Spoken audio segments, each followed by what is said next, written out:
Module 12, Performance Assessment Report and Exit Meeting.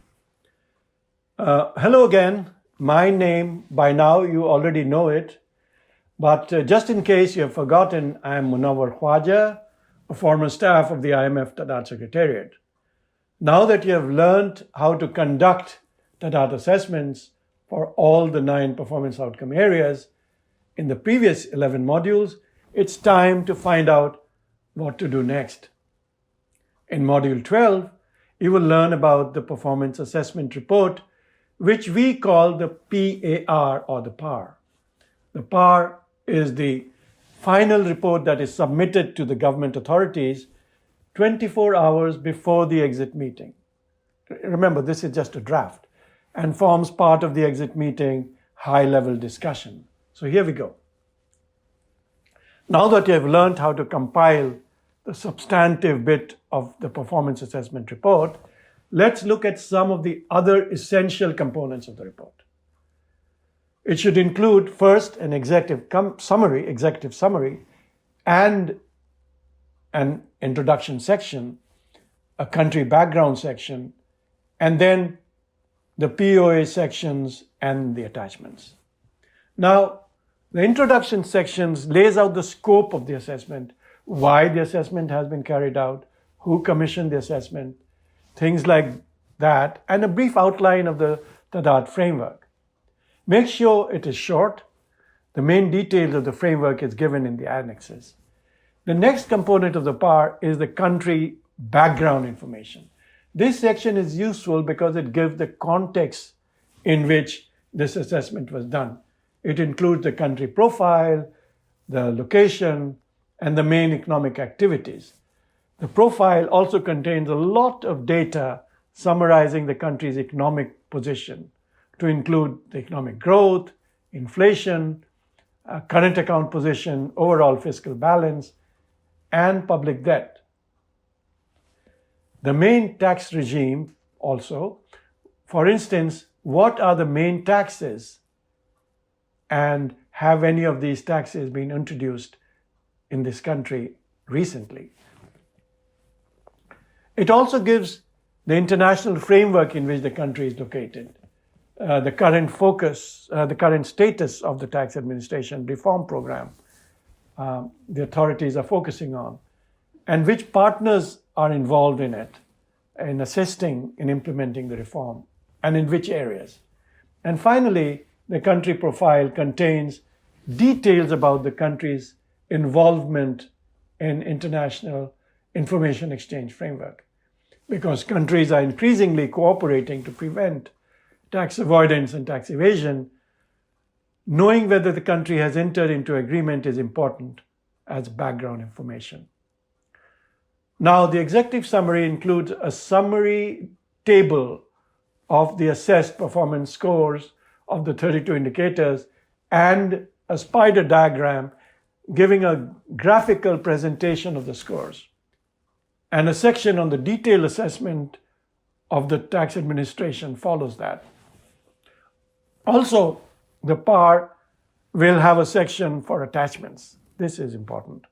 This section will include information about the TADAT methodology, so that someone who doesn't know about the TADAT but is reading the report knows about it. More details about the country information, and very importantly, the sources of evidence. It describes all the information that was gathered during the assessment and the pre-assessment phase. Those data are listed in the attachment for each of the indicators, and all those items work together to make up the complete TADAT PAR.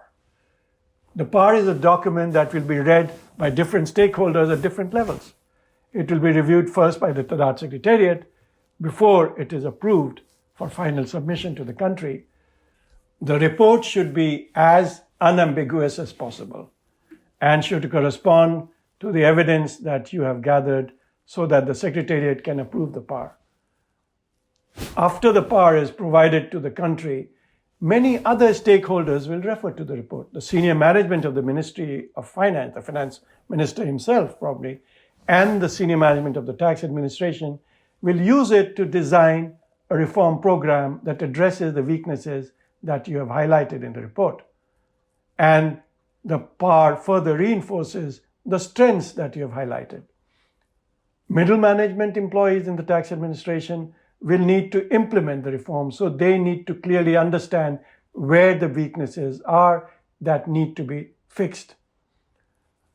Development partners who are supporting the country through the technical assistance will need to clearly understand where to focus their technical assistance on. Finally, if the government decides to make the PAR a public document, then the media, the civil society, the general public should be able to interpret the key issues as clearly as possible without ambiguity or misinterpretation. For all those reasons, the report must assure the readers that the document is an objective assessment in which the evidence is available and presented. The scoring method stays true to the TADAT methodology, and the scores are well explained. Here are some useful tips on how to write a good report for the PAR. Prepare as much as possible of the PAR's general section before the country visit. Most of the background information, such as economic situation, the tax regime, and so forth, can be done in the pre-assessment phase. Thus, you should have sufficient time to do more substantive issues during your visit. You will be very hard-pressed, believe me. Spend some time studying the tax administration's webpage before the mission. A good understanding of what information is available on the webpage will be valuable for the write-up of several of the POAs that have this as one of their criteria. Be sure that the PAR text and the evidence described covering each of the required criteria sets out for scoring a particular indicator or a particular dimension. Each indicator or dimension will have several criteria. Make sure that each criteria is backed by evidence. Do not leave any criteria unexplained. If it is not available, just say this criteria was not available, but don't leave it unexplained. If you do not find any evidence for a particular criterion, please mention that absence in the report. Don't keep people wondering what happened. You see, this information is particularly important when it comes to scoring, where the difference between an A and a B score or between a B and a C score is very insignificant. To be as unambiguous as much, use the words in the field guide to describe the reason for your scoring.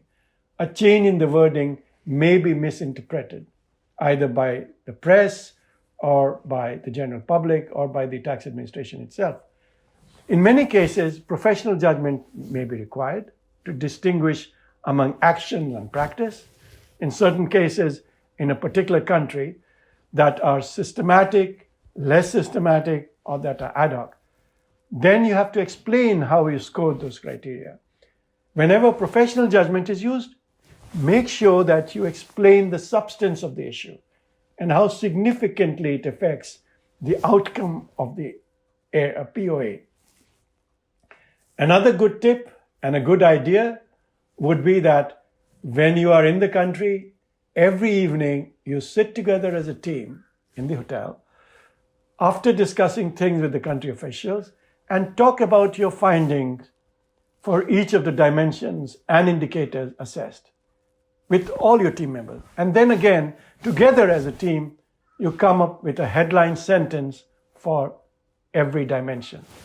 And this headline sentence should be tied closely to the field guide criteria. A description of the findings should support the headline sentence. So the headline sentence summarizes the rest of the paragraph.